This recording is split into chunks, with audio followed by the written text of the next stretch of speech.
अमरीकी सदर के पाकिस्तान पर टैरिफ आयद करने पर अरकान कौमी असम्बली सीखपा हो गए। कहते हैं ये वक्त ईमान, इत्तेहाद और तंजीम का है।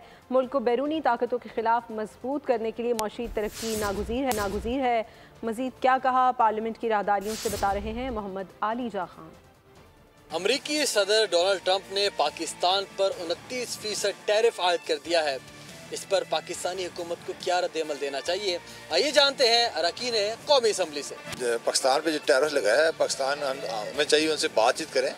हम डेवलपिंग कंट्री हैं और हम उनके बड़े तादी भी रहे हैं, इसलिए हमें उनसे बात करनी चाहिए। अमेरिका का कितना साथ दिया और अमेरिका ने बदले में जो है इस तरह पाकिस्तान के साथ रवैया, ये नाकाबिले बर्दाश्त है। अमेरिका का भी जो स्टाइल ऑफ पॉलिटिक्स है या स्टाइल ऑफ इकनॉमी है, वो ओरिएंटेड है कि वो अपने सेल्फ ओरिएंटेड काम करते हैं और उन कामों के नताइज पाकिस्तान भी भुगत रहा है, दुनिया भी भुगत रही है और वो भी भुगतेंगे इंशाअल्लाह उल अज़ीज़। आप कौम बने, अमेरिका के टैरिफ ये चीज़ें मैटर नहीं करती, बल्कि आप इंडिया और चाइना की तरह उल्टा इन पे टैरिफ लगाने की पोजीशन में होंगे। अरकान कौमी असम्बली ने अमरीकी सदर डोनाल्ड ट्रंप की जानिब से पाकिस्तान पर टैरिफ आयद करने को एक ब्लैक मेलिंग टैक्टिक्स करार दे दिया। कैमरामैन इब्न अमीन के साथ मोहम्मद आली जा खान, पार्लियामेंट हाउस, बोल न्यूज़, इस्लामाबाद।